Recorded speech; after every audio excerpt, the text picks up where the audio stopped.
Assalamualaikum warahmatullahi wabarakatuh. Halo Sobat Lalu Lintas dimanapun Anda berada. Apa kabar hari ini? Semoga selalu dalam keadaan sehat, selalu dalam keadaan diberikan keselamatan dan juga diberikan kebaikan yang datang dari segala penjuru.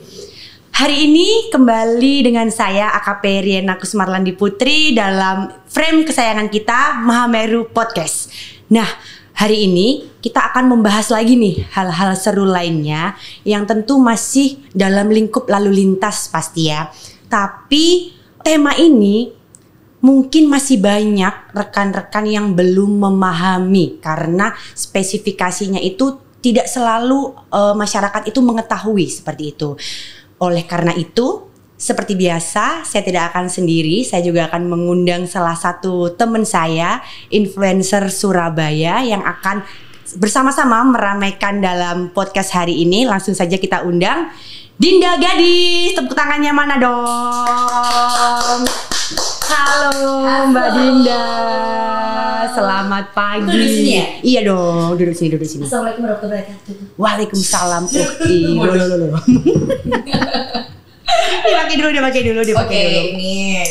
Aku kasih clue ya. Nah, oke. Jadi untuk semua yang aku undang di sini harus memberikan komen, memuji dulu, ya kan? Gimana nih ruangannya langsung dong. Gokil, keren banget. Keren banget Oh, udah punya studio kayak gini. Apa reaksiku sama kayak Coki Saputra ya? Sama ya. Udah di setting untuk reaksinya sama ya. Karena kita kan kayak pinang dibelah jadi dua. Oke, Mbak Dinda. Gimana nih kabarnya hari ini? Alhamdulillah baik, seneng banget aku di-invite sama Riena buat bikin podcast bareng sama Polda. Terus ada narasumber yang katanya itu smart banget, talkative banget. Aku panik loh, siapa sih? Kita langsung aja nih ya. Boleh. Kita langsung aja. Ini tumben-tumbenan ini saya sampai bawa contekan. Oke, Karena gelar beliau terlalu banyak, jadi saya nggak hafal. Kita akan mengundang Kepala Perwakilan Jasara Harja Surabaya, Bapak Jansen Adau, ST A3IK HUWP. Waduh, kita beri tepuk tangan yuk. Tepuk tangan Bapak Jansen. Silakan Bapak. Selamat pagi Bapak. Oke. Silakan duduk Pak Jansen. Iya silakan. Sambil boleh bawa. Boleh. Pakai ini? Ya, Iya, Biar berasa kayak pilot ya. Monggo Pak. Oke. Pak Jansen, terima kasih sudah hadir di undangan podcast kali ini di sela-sela kesibukannya ya kan. Yang kemarin ketemu saya kita keliling ke rumah sakit apa tuh ya? Ubaya. Ubaya. Ini pasti harusnya pagi ini juga keliling-keliling lagi, Ya. tapi diselipkan untuk hadir di podcast. Hari ini. Saya kalau sudah Ibu Rina minta saya datang sini, saya usahakan untuk bisa hadir ya. Terima kasih Pak Jansen. Pak Jansen apa nih kesibukannya? Kesibukan yang pertama itu yang pasti melakukan sosialisasi ke masyarakat, itu ke kecamatan, ke rumah sakit, juga terkait dengan kesamsatan juga. Apalagi di terakhir ya, di seminggu ini kita ketahui ya, dalam seminggu ini ada 2 kecelakaan bus. Nah itu yang perlu kami juga sosialisasikan. Nanti juga pasti akan dikupas ya di sini ya. Oke, mungkin kalau di sini teman-teman kita sudah kedatangan sama salah satu bapak dari Jasara Harja. Ini kan udah kelihatan banget ya, bajunya warnanya telur Pak, asin. tunggu dulu. Kayak gitu kan. Tunggu dulu. Pak, kemarin kan saya sempat briefing nih sama Mbak Dinda Gadis ya. Kita buka ya. Jadi saya bilang gini Mbak Dinda, nanti kita akan podcast nih, kita akan mengundang salah satu petinggi di Jasara Harja Surabaya. Saya bilang gini, oh iya aku tahu. Dia bilang gitu, tapi agak lama gitu. Itu kan yang di jalan tol. Ya Allah, bukan, itu Jasa Marga, bukan Jasara Harja. Ya bersangkutan baru tahu Pak Jansen seperti itu. Nah, mungkin di sini bisa dibantu jelasin ke teman-teman juga Pak Jansen, mungkin teman-teman yang plus 62 Sama, kayak aku, ya, kayak Mbak Dinda. kan? Ini mungkin Jasara Harja itu apa dan lingkup kerjanya bagaimana? Monggo Bapak. Baik, pertama-tama bukan hal yang asing ya ketika datang ke mana kami melakukan sosialisasi, masyarakat masih agak sedikit bingung. Jasara Harja dengan Jasa Marga ya. Walaupun kami sama-sama BUMN, tapi untuk tupoksinya, tugas pekerjaan dan fungsinya memang berbeda jauh sekali. Berbeda jauh sekali. Jauh sekali. Ya, berbeda jauh Aku sekali. dengarnya baik-baik Bapak. Oke, baik. Terkait dengan Jasara Harja, apa itu Jasara Harja? Heeh. Kata orang kan tak kenal maka tak sayang. Betul. Kalau saya sih maunya kenal saja dengan Jasara Harja, jangan pernah berurusan dengan Jasara Harja. Tapi kalau berhubungan seperti ini kan nggak boleh. apa-apa. Nggak apa-apa. Ini Iya, karena nah. kita mesti tahu juga. Jadinya begini, Jasara Harja itu boleh cerita sedikit ya. Boleh. Silakan, Monggo, Bapak. silakan Pak Yansen. Jasara Harja itu sebelum ada Jasara Harja ada latar belakangnya dulu. Kenapa ada Jasara Harja gitu ya? Oke. Jadinya pada tahun 1959 itu ada kecelakaan kereta api. Oke. Iya. Itu di daerah Trowek. Makanya saya bawa catatan takut salah karena ini adalah data. Oke. Ada kurang lebih 185 orang meninggal dunia. Oke. 200 orang luka-luka. Itu tahun 1959. Kemudian di tahun 1961 terjadi kecelakaan pesawat Oke. di Burangrang crash. Orang menyebutnya Burangrang crash ya dulu ya. Kecelakaan pesawat ini mengakibatkan 5 orang awak meninggal dunia dan 16 orang penumpangnya meninggal dunia. Oke. Pada saat itu menjadi keprihatinan pemerintah ya. Tahun 1959 dan 1961. Tetapi posisi negara kita itu masih baru. Oke. Masih Baru muda, merdeka ya. Baru merdeka, ya. belum mempunyai niatnya waktu itu pemerintah Indonesia berusaha memberikan santunan kepada ahli waris Para atau korban. Oke, ahli waris Oke. korban. tapi pada saat itu pemerintah Indonesia tidak cukup dana Oke. untuk hal tersebut Baik. karena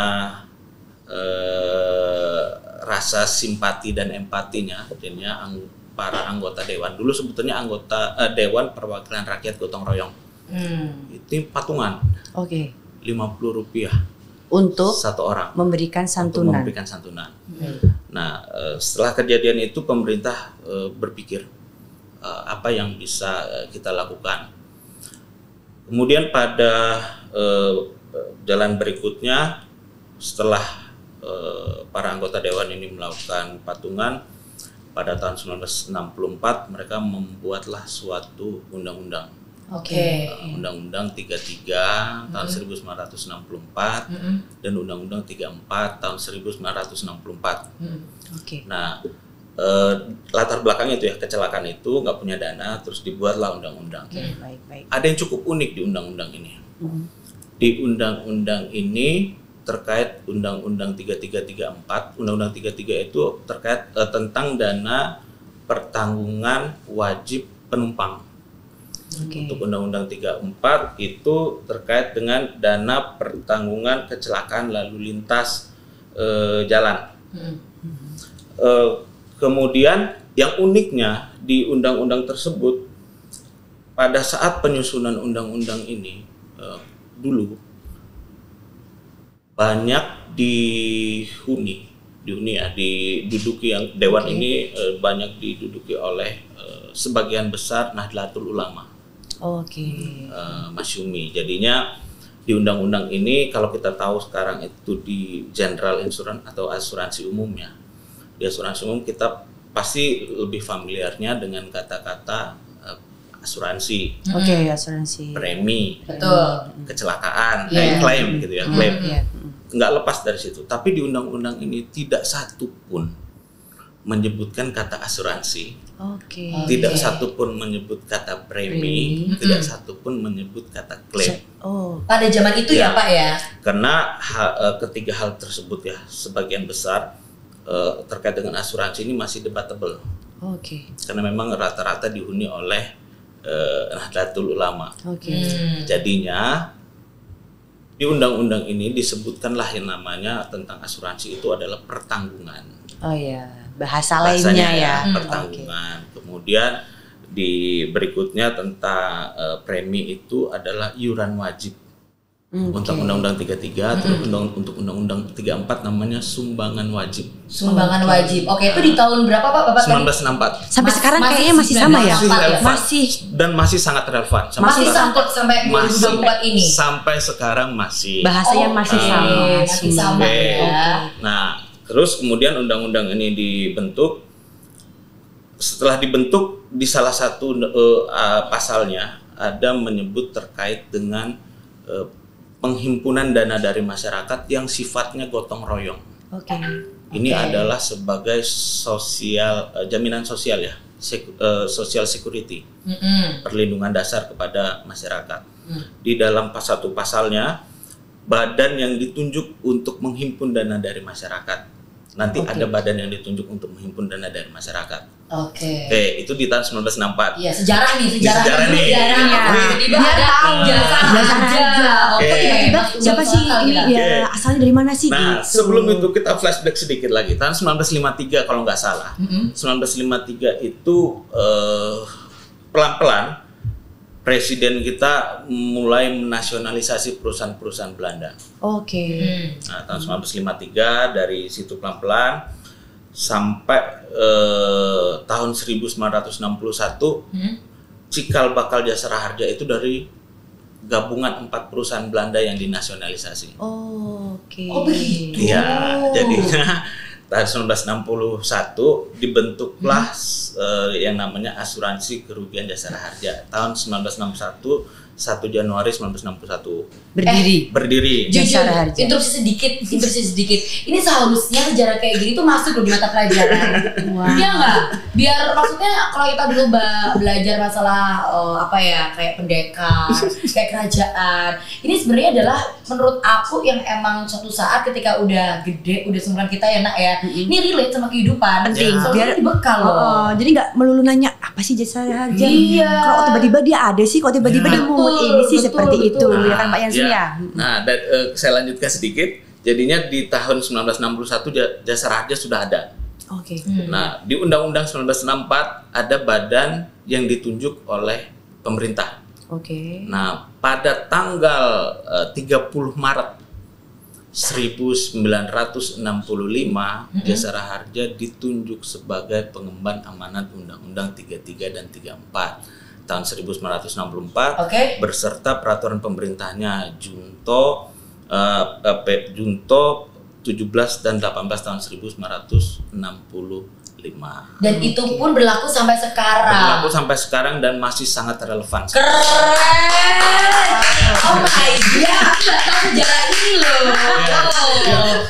Kadang-kadang kalau kita sosialisasi gitu ya, karena saya berpikir di podcast ini saya perlu sedikit menyampaikan sedikit informasi. Itu betul sekali Pak, karena nggak semuanya tahu ya kan, bahkan Jasara Harja, Jasa Marga aja masih ada yang keliru ya kan. Yang sejarah kayak gini gitu. Kalau teman-teman Jasara Harja pasti tahu, tapi mungkin pada saat sosialisasi ini mungkin menurut teman-teman nggak perlu disampaikan sampai sejarahnya dulu, tapi kalau di sini mungkin sedikit edukasi Pak, itu penting. Edukasi ke masyarakat. Kenapa sih tiba-tiba ada Jasara Harja? Kenapa sih tiba-tiba muncul Undang-Undang 3334 tahun 1964? Wah, undang-undangnya kok sudah lama sekali ya, kok belum diamandemen, kok belum direvisi. Nah, itu kan banyak ya yang perlu juga kami edukasi ke masyarakat. Gokil sih ini. Nah, ini kasarnya kita secara eksklusif ya kan. Mungkin kalau Pak Yansen udah jelasin tadi ke Denny, ke Farah, mungkin mereka udah ngelontok ya. Tapi kalau ini teman-teman di sini ini jadi jangan kaget kalau misalnya ternyata Jasara Harja sendiri ini mempunyai tugas dan kewenangan masing-masing. Nah, kita sudah masuk ke intinya nih Pak. Ke intinya ya kan. Apa nggak banyak tuh sebagai orang awam ya? Oke. Kamu pernah nyamsat nggak? Apa? Pernah nyamsat gak? Gak Oke. Ini contohnya aja ya kan. Jadi di Samsat itu Pak ya, karena saya didesain di sana, itu tuh ada 3 ya kan Pak ya. Dari betul. Kami sendiri ya kan, dari aku sendiri. Kamu sekali-sekali pakai nyamsat ya kan, dari aku sendiri. Orang tuanya pasti nyamsat kan, ya kan. Dari saya, dari Bapeda ya kan, juga dari salah satu yang perwakilan di Jasara Harja. Iya, betul. Ya kan? Nah, di sana itu tupoksi proporsinya perwakilannya itu seperti apa, Pak? Oke, baik. Terkait dengan keberadaan Jasara Harja di Samsat ya, itu tentu tidak lepas juga dari sejarah. Sekali lagi ya, saya ini suka bukan suka, tapi kita penting untuk mengetahui sejarahnya itu seperti apa gitu. Terkait sebelumnya ketika saya sampaikan tadi ada yang namanya iuran wajib, ada yang namanya sumbangan wajib, terus prinsip gotong royong yang ada. Jadinya pertama itu petugas Jasara Harja memungut dana yang bentuknya sumbangan wajib di Samsat. Gitu ya. Nah terus pasti ada pertanyaan nih.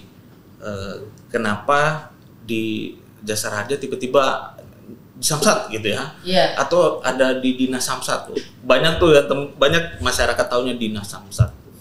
Nah, mungkin ini untuk masyarakat awam ya, Bu Rina aja ya. Samsat itu adalah kantor bersama. Kantor bersama itu adalah akronim ya. Kepanjangannya Sistem Administrasi Manunggal di bawah satu atap. Bisa kita bayangkan kalau kita di Samsat itu ada 3 instansi. Kepolisian yang ada dari lalu lintas, kemudian Bapenda, terus Jasara Harja. Kepolisian itu terkait dengan identifikasi dan registrasi ya Bu ya. Betul sekali. Kemudian Bapenda itu terkait dengan pajak kendaraan bermotor dan biaya balik nama. Jasara Harja terkait dengan sumbangan wajib dana kecelakaan lalu lintas jalan. Tadi saya sebutkan ya SWDKLLJ tadi ya, Undang-Undang 34. Ya. Contohnya, nanti tim kreatif tolong ya di screenshot besar-besar tak bawain contoh langsung, tadi tak bawain contoh ada tulisannya SWDKLLJ. Ini di SNK ya? Di SNK ku. Ini motor, mobil ada sama kayak semua ada. Semuanya ada. Semua ada. Itu ya di Samsat. Bisa bayangin nggak kita kalau Samsat itu masing-masing instansi ini berdiri sendiri. Ketika dia mau ngurus registrasi dan identifikasi di Satlantas, mau bayar pajaknya di Bapenda, mau bayar SWDKLJ di Jasara Harja. Ribet banget ya. Makanya sebetulnya Samsat ini kalau nggak salah ya, dari tahun 1972 itu Samsat percontohan pertama itu di Polda Metro. Itu yang pertama kali Samsat pertama di Indonesia di situ. Dicoba di situ. Ternyata pelayanan publik kita pertama, justru mungkin pelayanan publik satu pintu pertama kita itu sebetulnya Samsat ya mungkin ya sebetulnya ya. Karena dari 3 instansi itu sudah satu pintu. Menjadi satu. Mengurus semuanya di satu pintu. Mengurus semuanya menjadi satu lembar ini. Menjadi satu lembar. Menjadi satu lembar terkait dengan STNK maupun notis pajaknya. Jadinya kalau di STNK atau notis pajak orang tahunya cuma notis STNK gitu. Padahal mohon maaf. Ya, silakan dibuka. Ini ada yang namanya STNK. Ini STNK. Di sebelahnya ini namanya notis pajak. Nah, kamu tahu nggak? Tahu dong. Nah, STNK gunanya apa? Ini untuk pengesahan. Nah, ini untuk bayar pajak kendaraan bermotornya. Lanjut terkait dengan SWDKLLJ. Apa sih tugasnya Jasara Harja di Samsat? Tugasnya Jasara Harja adalah memungut yang namanya sumbangan wajib dana kecelakaan lalu lintas jalan. Agak sedikit tidak populer menyebut kata sumbangan wajib. Malah bahkan orang bingung ya menyebutnya SWDKLLJ. Kalau saya kan mungkin karena sudah terbiasa mungkin enak aja untuk ngomongnya SWDKLLJ. Tapi kalau untuk masyarakat umum SWDKLLJ apa ya SWDKLLJ? Makanya kami selalu singkat dikasih keterangan Pak. SWDKLLJ sumbangan wajib dana kecelakaan lalu lintas jalan. Sampai bawa repeknya diambil karena takut kalau lupa Mbak Dinda. Iya. Loh, itu buat bapaknya tadi sebenarnya. Oke, baik. Boleh minum dulu. Kok sampai batuk-batuk? Aduh, narasumber saya jangan sampai. Tapi sebenarnya aku tuh bingung sih, Pak. Kan di sini kita banyak istilah ya, ada Jasara Harja, Jasa Marga, kayak Samsat. Sebenarnya kayak di tahun kalau misalnya Jasara Harja sama Samsat itu kan udah lama banget nih, udah senior banget dari tahun 64 lah, yang tadi 70 berapa. Jasara Harja sendiri itu ada artinya nggak sih Pak? Jasa Raharja, mungkin Ra itu apa? Nah, dibikin nama anak. Ini ada sejarah tuh kenapa orangnya Jasa Raharja. Iya. Agak susah ya. Agak susah. Tapi gini, yang pasti Jasa Raharja itu pengemban amanat Undang-Undang 3334 ya. Kita mulai ke situ. Di amanat Undang-Undang 33 itu terkait dengan dana kecelakaan penumpang. Oke. Untuk preminya disebut iuran wajib. Nah, terus Undang-Undang 334 apa? Undang-Undang 34 itu adalah dana pertanggungan kecelakaan lalu lintas jalan. Preminya disebut apa? Preminya disebut sumbangan wajib. Sumbangan wajib. Tadi ada iuran wajib, ada sumbangan wajib. Pasti masyarakat bingung nih. Banyak mungkin yang mengerti, tapi mungkin ada masyarakat yang agak sedikit sulit membedakan apa sih bedanya antara iuran, apa sumbangan. Nggak usah jauh-jauh. Nggak usah jauh-jauh. Langsung netizennya kesini Pak ya. Pak, koreksi aku kalau ketika aku salah Pak ya. Misalnya nih, mungkin teman-teman kita kan di SNK ini kan kita ada yang namanya pajak berkendara, pajak motor, pajak mobil. Sebenarnya aku mau tanyain, aku bayar pajak ini duitnya tuh kemana? Apakah itu relate sama yang iuran, sumbangan? Ketika kita terjadi amit-amit ya coy, kecelakaan, itu kan pihak yang pihak yang kayak ketabrak itu jenenge apa? Korban. Ya, korban itu kan nanti bakal dapat kan, bakal dapat. Ya ini jatah sesuai di STNK, betul kan? Cairnya, cairnya tuh bagaimana? Ini mungkin yang bisa direlatin sama pikirannya netizen sama saya. Gimana sih aku udah bayar pajak, terus ketika aku mendapat uangnya lagi itu dari mana? Gitu, monggo Pak. Baik. Terkait hal tersebut ya, untuk iuran wajib dan sumbangan wajib.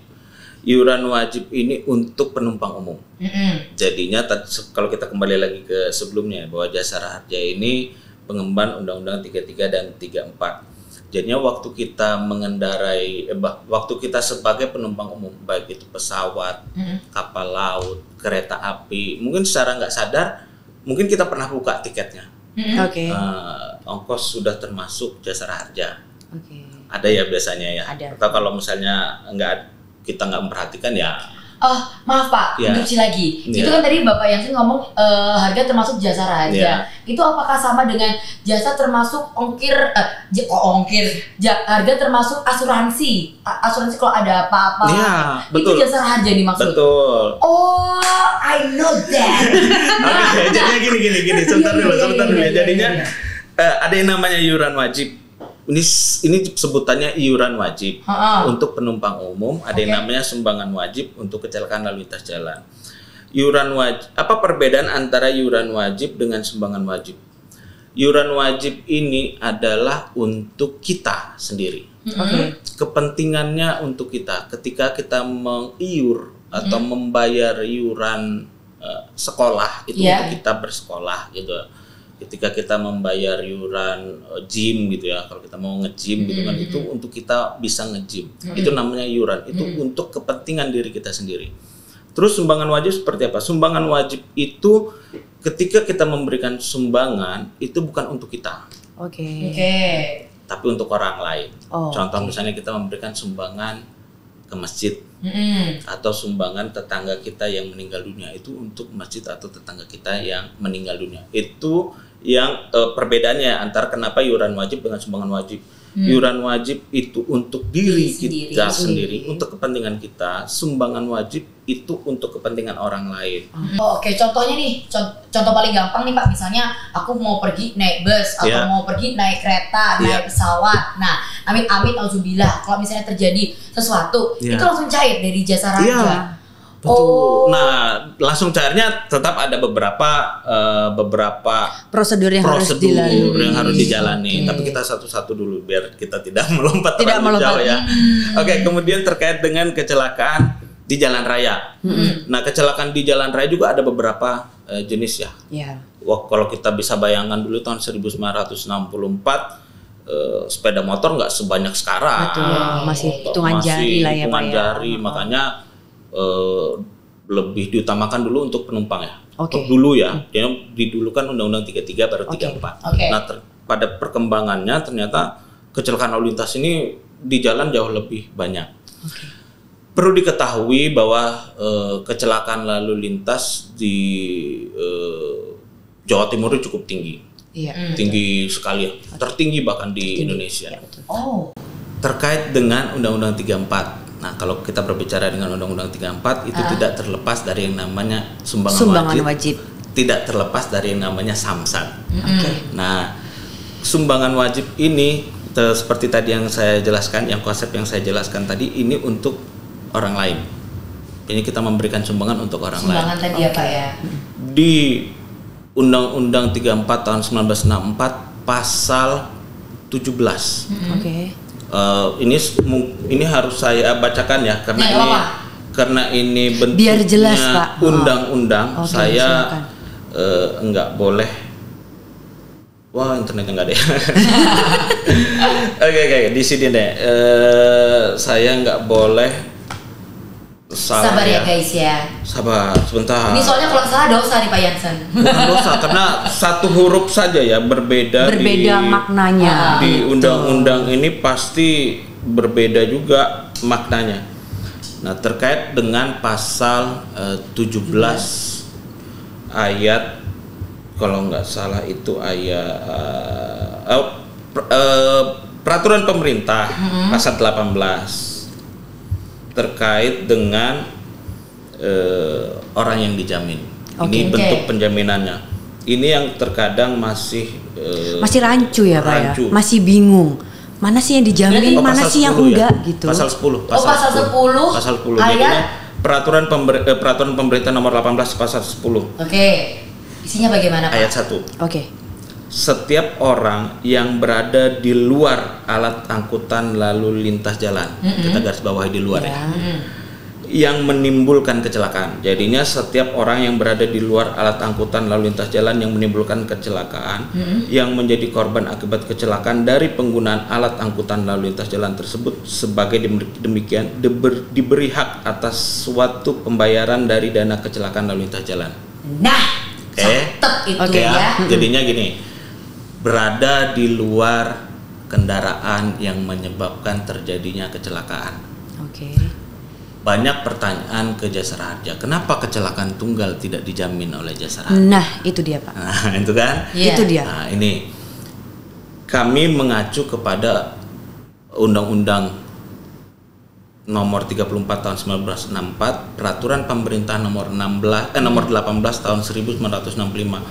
Jadinya setiap orang berada di luar alat angkutannya. Saya ambil contoh ya, sebut ilustrasi. Ini kendaraan mobil lah misalnya. Mobil. Ambil contoh aja dah ini. Ini dah STNK. Nah, ini pejalan kaki. Oke. Orang nih. Mobil ini menabrak orang. Orang ini berada di luar kendaraan yang menyebabkan kecelakaan lalu lintas. Yang dijamin oleh Jasara Harja itu orangnya. Paham? Instruksi, pertanyaan. Nah, misalnya nih orang ini ternyata dia tuh nyebrang tidak disebel pos. Dia apapun itulah, pokoknya nih mobil tuh udah on the track gitu Pak. Apakah itu tetap yang salah mobil? Kalau soal salah saya nggak salahnya, tapi apakah dia dijamin? Apakah dia dijamin? Kalau dari kita berbicara mengenai undang-undang tidak disebutkan ya. Maksudnya berada di luar kendaraan penyebab. Jadinya sebutannya adalah kendaraan yang menyebabkan. Untuk orang ini tetap dijamin. Ya. Seperti apapun posisinya tetap dijamin ya Pak ya. Apapun posisinya dia dijamin oleh Jasara Harja. Yang pasti dia harus berada di luar kendaraan. Baik itu pejalan kaki, pengendara sepeda pancal, beca. Nah, itu justru dijamin. Itu untuk kecelakaan menabrak orang. Terus bagaimana kalau dia berada di dalam kendaraan? Nah, ini kan yang berada di dalam atau di atas kendaraan. Nah, ini yang tidak dijamin karena dia berada di dalam. Makanya kecelakaan tunggal itu tidak bisa dijamin oleh Jasara Harja berdasarkan undang-undang. Jadinya memang berdasarkan undang-undang bahwa yang dijamin itu orang berada di luar kendaraan dari penyebab. Berbeda kalau dia Kalau ini sama-sama nih di dalam pengumum. mobil. Kendaraan umum. Mobil sama mobil Oke, atau mobil mobil sama motor gitu. Oke, mobil sama mobil atau Oke. motor sama motor ya. Oke. Ini yang juga konsepnya kebanyakan mungkin masyarakat masih bingung. Mungkin bukan bingung ya, belum tersosialisasi Oke. dengan baik. Masyarakat taunya bahwa kecelakaan dua kendaraan itu dua-duanya dijamin oleh Jasara Harja. Oke. Benar ya? Heeh. Sebetulnya enggak. Kalau dari bahasa undang-undang ini. Dari bahasa undang-undang dan peraturan pemerintah itu, pihak yang dijamin hanya satu pihak. Oh gitu. Ya. Pihak yang dijamin hanya satu pihak. Mau Jadi ada yang dua. mana? Oke, Jadi baik. yang mana dia Pak Yansen? Oke, Ya kan? baik. Baik. Di sini salah toh Pak. Jangan sampai nih. Jangan sampai nih tidak salah masyarakat ya. itu. Jadinya kalau dia kecelakaan dua kendaraan, Ya. kenapa nanti ada muncul yang kenapa persyaratan utama itu harus laporan polisi? Itu juga undang-undang. Nah, itu dia. Oke. Undang-undang 34 tahun 1964, peraturan pemerintah nomor 18 tahun 1965 pasal 17. Oke. Di pasal 17 itu dijelaskan bahwa syarat utama untuk mendapatkan santunan adalah laporan polisi. Laporan verbal dari polisi. Jadi itu adalah mekanisme pertama ya. Kalau Iya. memang mau mengklaim jasara harja, berarti dia memang harus melapor ke polisi. Harus ada laporan polisi yang Harus ada terbit dulu ya laporan, Pak Yansen betul. ya. Oke. Nah, kemudian dari laporan polisi itu, polisi dalam undang-undang lalu lintas ya diberikan kewenangan untuk melakukan penyidikan. Betul sekali. Kalau nggak salah nanti, kalau Iya. salah mohon dikoreksi. Nah, di penyidikan ini nanti akan menentukan siapa yang menyebabkan terjadinya kecelakaan, siapa yang diakibatkan terjadinya kecelakaan, gitu ya. Nah, di undang-undang di peraturannya Jasara Harja, peraturan pemerintah nomor 18 ini, dua kendaraan yang terjamin adalah yang diakibatkan oleh kendaraan lainnya yang berada di luar kendaraannya.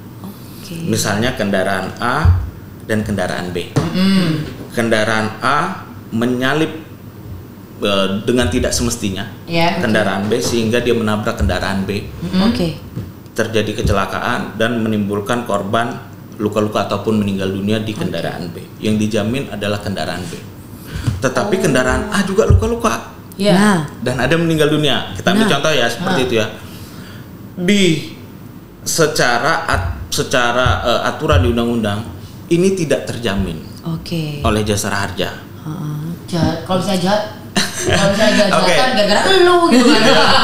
Ini tidak terjamin oleh Jasara Harja. Tapi ada tapinya. Dalam perkembangannya kan kasus kecelakaan ini banyak sekali melibatkan dua kendaraan atau lebih. Mungkin waktu pembentukan undang-undangnya dulu sangat sedikit ya untuk kendaraan ada. Mungkin kalau kecelakaan antara becak dengan tukang sayur misalnya dulu ya, kalau zaman dulu ya. Kalau sekarang udah untuk kecelakaan dua kendaraan atau lebih itu udah sering sekali. Perkembangan zaman terus dinamika yang ada di lapangan pada tahun 2008 kalau nggak salah, Jasara Harja hearing dengan DPR di mana ada salah satu fraksi yang meminta untuk diberikan perluasan jaminan untuk korban kecelakaan dua kendaraan atau lebih. Pada saat itu tidak serta-merta langsung tiba-tiba seperti ini, tetap harus ada aturan juga yang mendasari. Aturan yang mendasari apa gitu? Kok selama ini dua kendaraan juga dijamin oleh dibayarkan oleh Jasara Harja. Jadinya beda ya konsep antara dijamin dengan dibayarkan. Jasara Harja ini menganut sistem yang namanya hukum tanggung gugat. Hukum tanggung gugat itu atau yang lebih dikenal dengan third party liability, tanggung jawab hukum pihak ketiga. Ketika kita membayar sumbangan wajib SW, saya pemilik kendaraan, saya membayar sumbangan wajib, itu saya mengalihkan resiko saya ke penanggung atau perusahaan yang ditunjuk, atau dalam kata lain ini adalah Jasara Harja. Saya menyerahkan resiko saya ke Jasara Harja apabila saya menabrak orang lain. Oke. Nanti jasara harja yang akan menanggung. Oke. Itu hukum tanggugat cukup berat ya. Masih Pak. Itu cukup berat ya. Jadinya Oke. sebetulnya masyarakat atau pihak ketiga ini langsung bisa mengajukan tuntutan ganti rugi kepada penabrak. Tetapi karena hukum tanggung gugat ini, hukum tanggung gugat jadinya jasara harja menerima pengalihan risiko dari pemilik kendaraan bermotor, jadinya jasara harja yang membayarkan santunan. Kedua kendaraan ini membayar yang namanya sumbangan wajib. Iya. Nah, atas dasar itulah jasara harja memberikan yang namanya kebijakan Oke. untuk bisa membayarkan Keduanya. tetapi melalui administrasi yang berbeda. Ketika kendaraan B, ambil contohnya tadi kendaraan B yang dijamin oleh jasara harja, itu administrasinya adalah administrasi yang terjamin. Oke. Kalau untuk kendaraan A, administrasinya adalah administrasi kendaraan yang tidak terjamin. Oke. Kendaraan yang tidak terjamin administrasi seperti apa? Itu harus ditolak dulu. Oke. Nanti pihak kendaraan B ini mengajukan permohonan untuk bisa diberikan kebijakan, untuk bisa dibayarkan santunannya.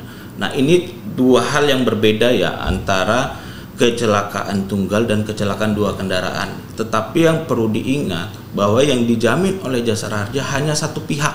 Oke.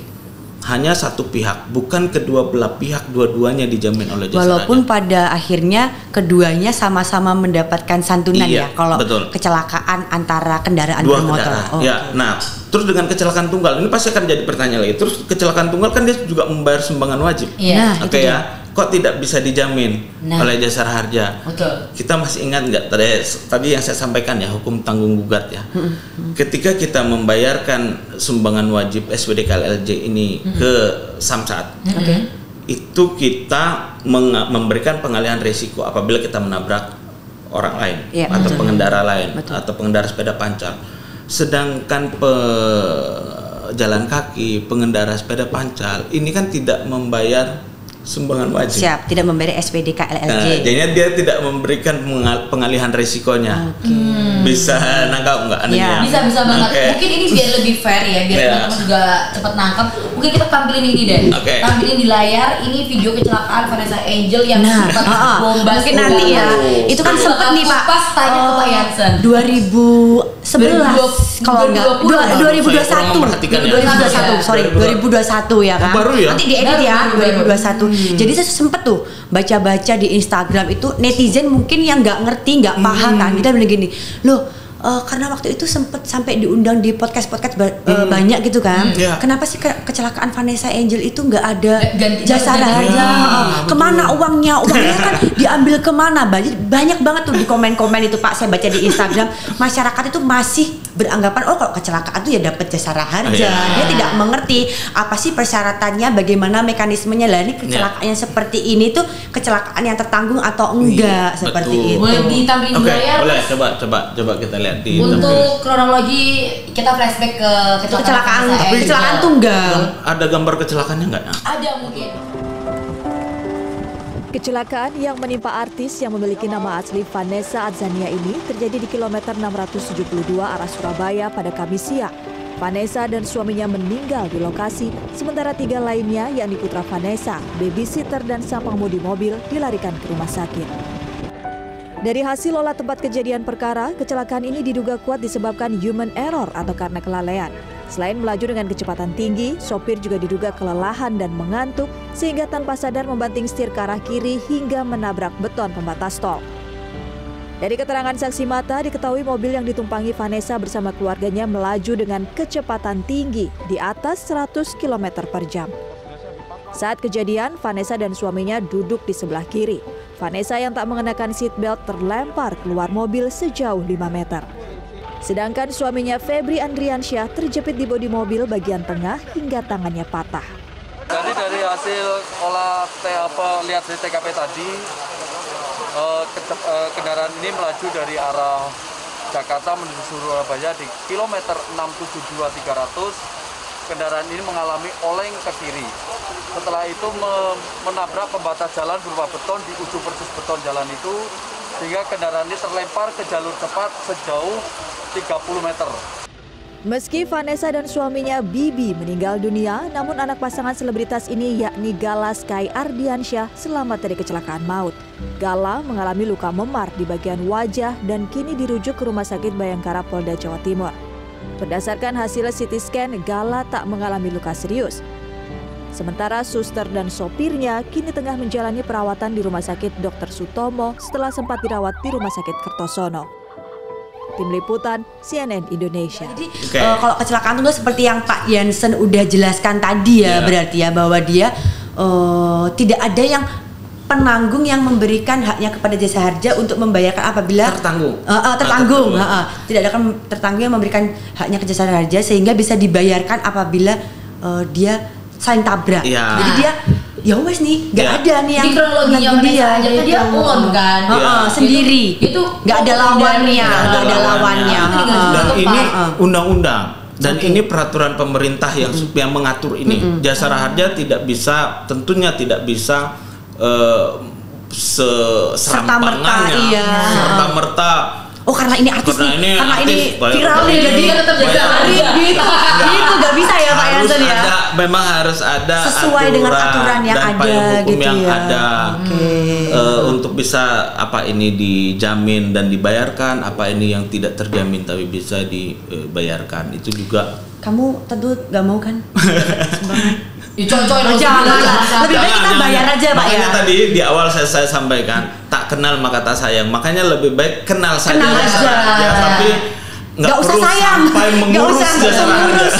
Tapi jujur ya guys, aku sejak kenal sama Bapak Jansen as a part of jasara harja, takut enggak gitu loh, deg-degan juga enggak, cuma ya kalau bisa kita tuh aware gitu loh. Kalau misalnya kamu ternyata di jalan tuh ada apa-apa, ini kayak ilmu banget kan. Teruntuk ini baru mungkin sekarang Pak Jansen dihadapkan dengan saya gadis yang ternyata kalau misalnya kecelakaan karena ternyata banyak banget teman-temanku kemarin ini melakukan kecelakaan tunggal. Dia tuh nabrak, ini lagi viral banget sih Pak Jansen kan, masuk di beberapa sosial media.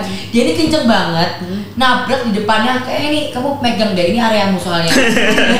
di depannya Royal Plaza. Satu orang kayak lompat ke belakang, ininya pecah. Ibu-ibu tunggal. Makanya aku tanya kan sama Pak Jansen, Pak kalau misalnya ibu ini ada marga, dia ini nggak ada zebra cross, ini bagaimana? Ternyata ya make sense juga. Dia di luar kendaraan, ya kan, ibaratnya dia mungkin jalannya pelan nih misalnya ibunya, cuma ternyata dia pengendara kenceng banget, we never know kan. Mungkin itu bisa dilihat dari CCTV, dari observasi atau kayak gimana, tetap gimana pun yang salah. Padahal temenku nih kayak udah on track banget gitu loh, cuma tiba-tiba ini ibu buru-buru, tetap kan dia harus ganti rugi. Nah, ini ganti rugi untuk teman saya, untuk beliau ibu yang ditabrak itu sebutannya apa ya Pak? Santunan atau denda? Iya, santunan. Tapi kalau dari bahasa undang-undang namanya jaminan ya. Jaminan pertanggungan bagi korban atau ahli waris korban. Tapi kalau memang selama ini kami menyebutnya santunan. Dan mengurus santunan jasara harja itu mudah. Gratis. Sekali lagi ya, saya ulangi ya. Gratis. Di garis bawahi. Pak Jansen, saya mau nanya nih, karena kebetulan saya di luar Jawa itu pernah kan, waktu itu saya bertugas di Kasat, ternyata ada kecelakaan yang melibatkan seorang sebatang kara kayak haji, gitu kan. Kita nggak nemu, jadi dia nggak ada nih, nggak ada ahli warisnya, nggak ada. Udah berusaha kita cari, karena kalau biasanya kecelakaan sekarang besok itu kan kita sama jasara harja datang ke rumah duka memberikan santunan gitu kan. Itu nggak ada Pak. Jadi dia di rumah ya sendiri ya kan, dia dibantu penguburannya sama warga, tapi ahli warisnya nggak ada. Nah kalau untuk kasus yang ahli warisnya nggak ada, itu seperti apa Pak? Baik, ini perlu saya sampaikan bahwa jasara harja ini lex spesialis ya sebenarnya. Jadinya keahli warisan memang benar-benar dibatasi. Ada batasan-batasan terkait dengan keahli warisan. Ahli waris yang pertama adalah janda atau dudanya. Istri atau suaminya gitu ya? Istri atau suaminya. Jika tidak ada janda atau dudanya, anak-anaknya yang sah. Anak-anaknya yang sah, Jika tidak ada anak-anaknya yang sah, orang tuanya yang sah. Orang tuanya sah. Jika tidak ada orang tuanya yang sah, akan diberikan penggantian biaya penguburan. Stop sampai di situ. Jadi biaya kuburnya itu yang dibiayai oleh jasara harja. Kalau tidak ada ahli waris yang sah. Tapi sekali lagi ya, dalam banyak juga dari masyarakat, Pak, ngurus jasara harja itu sulit nggak? Sangat mudah sekali. Sangat mudah dan gratis. Nah, Dan gratis. caranya gimana Pak? Oke. Maksudnya aku nih sebagai warga, aku harus kemana? Aku harus bawa apa gitu? Oke, jadi gini, dalam mengurus jasara harja yang pertama dan utama itu kembali lagi yang tadi saya sampaikan, Laporan polisi. laporan polisi. Oke, jadi ketika aku terjadi kenapa-napa di jalan, satu ya guys, Ya. kamu harus lapor polisi dulu. Wajib lapor polisi. Lapor polisi terbit. Oke, Nah, satu. setelah laporan polisi terbit akan dilihat luka-luka atau meninggal dunia. Oke. Kalau dia luka-luka, nanti jasara harja akan menerbitkan surat jaminan ke rumah sakit di mana korban dirawat. Oke. Dua. Administrasi yang dilengkapi oleh keluarga atau korbannya hanya identitas. Oke. Identitas ya penting ya. Jadinya ini disiapkan hanya identitas. Setelah ada identitas, nanti jasara harja memberikan surat jaminan ke rumah sakit. Surat jaminan ini bentuknya adalah sebuah surat yang korban atau keluarga korban nanti nggak perlu lagi bayar ke rumah sakit. Oke. Rumah sakit yang langsung nagih ke jasara harja. Oke, Oke. Pak, jarak dari lapor polisi sama kita ngurus administrasi ini berapa lama ya? Apakah Satu cepat? kali 24 jam, Oh, cepat oke, sekali. siap. Bahkan kurang dari satu Itu kali juga 24. orang udah kejeng-kejeng. Oh, cepat. Nggak mau. Tapi kami biasanya gini ya, kami sudah koordinasi dengan unit laka ya. Kalau sudah, karena untuk laporan polisi itu kan perlu waktu ya untuk mengetik segala Yes. macam. Selama bisa dipastikan oleh tim di unit laka, kami sudah jaminkan. Jadinya nggak perlu langsung. Yang pasti gini, yang pasti selama dari unit laka bilang, Pak, ini bisa sudah LP, tinggal menunggu, kami lagi proses, itu sudah kami langsung jaminkan ke rumah sakit. Cepet ya. Nggak perlu lagi menunggu Ya. laporan polisi terbit, kan ngetik Oke. aja sudah berapa Ya, lama oke. gitu ya. Oke, next step, Pak. Next Terus step. itu Yang tadi yang ketiga. itu cukup itu kalau luka-luka ya. Oke. Kalau meninggal dunia. Nah, dunia. kalau meninggal dunia. Kalau meninggal dunia ini nanti jasara harja akan melihat dari data. Heeh. Enggak, dari data yang ada, kami sudah bekerja sama dengan Disduk Capil. Jadinya dari laporan polisi yang ada, kalau kami sudah menemukan NIK-nya, itu kami sudah mengetahui janda atau dudanya siapa, anak-anak siapa, orang atau orang tuanya siapa. Yang perlu dilengkapi yang pertama tetap sama identitas. Ya. Kalau untuk janda atau dudanya, identitas. Yang kedua kartu keluarga. Oke. Oke, kakak. Yang ketiga adalah surat nikah. Surat nikah. Sudah sampai situ aja. Lalu nanti pihak kepolisian ya dan Iya. jasara harja akan datang Iya, memberikan betul. santunan. Biasanya datang. Gitu. Pak Yansen, Iya. Mbak Dinda, mohon maaf. Jangan gitu, kita tepuk tangan dulu. Seru ya. Gokil. Ini ya, sebanyak itu informasi yang bisa Dan masih tergali. belum, masih banyak Ya, lagi. Mungkin nanti kita akan undang Ada lagi sisi loh. kedua boleh? Boleh banget. Dan bener gini loh Pak, satu season itu ada 10 episode. Mungkin nanti kita akan undang lagi. Iya, Kita iya. ucapin terima kasih banyak buat Pak Yansen dari Jasara Harja yang dimana Sudah buat hadir. teman-teman mungkin yang kayak aku nih ya kurang aware ini kayak bayar ini kayak gimana, pokoknya tinggal lihat awal dari akhir ini udah sangat jelas dijelaskan sama Pak Yansen. Terima kasih. Boleh kasih kasih banyak, Pak. statement sebentar nggak? Sedikit? Boleh, Closing statement. boleh. Mohon Terakhir ya, dong. terakhir ya. Closing statement. Untuk penonton podcast Mahameru. Ya. Hati-hati di jalan. Keselamatan itu yang utama. Ingat keluarga di rumah. Benar-benar untuk para pelajar yang sedang belajar, raih cita-cita. Jangan sampai cita-cita hilang karena jangan sampai cita-cita hilang karena kecelakaan. Kecelakaan di Jawa Timur itu tinggi, makanya hati-hati untuk para pengendara baik sepeda motor maupun kendaraan roda 4. Mungkin itu aja dari Terima kasih Pak saya. Yansen, Mbak Dinda. Matur Mbak Nuwun, Ini kami Pak ingatkan Yansen. satu lagi pesan ya kan, sebagai warga negara yang baik, sebagai warga negara yang mencintai negaranya ya kan. Sebentar lagi kita akan melaksanakan event besar. Oh iya, Ya. betul. Pemilu 2024 Pemilu. untuk masyarakat yang memiliki hak pilih, jangan lupa pada tanggal 14 Februari berbondong-bondong kita datang ke TPS Iya. untuk memilih siapa yang kalian percaya memimpin Indonesia 5 tahun ke depan.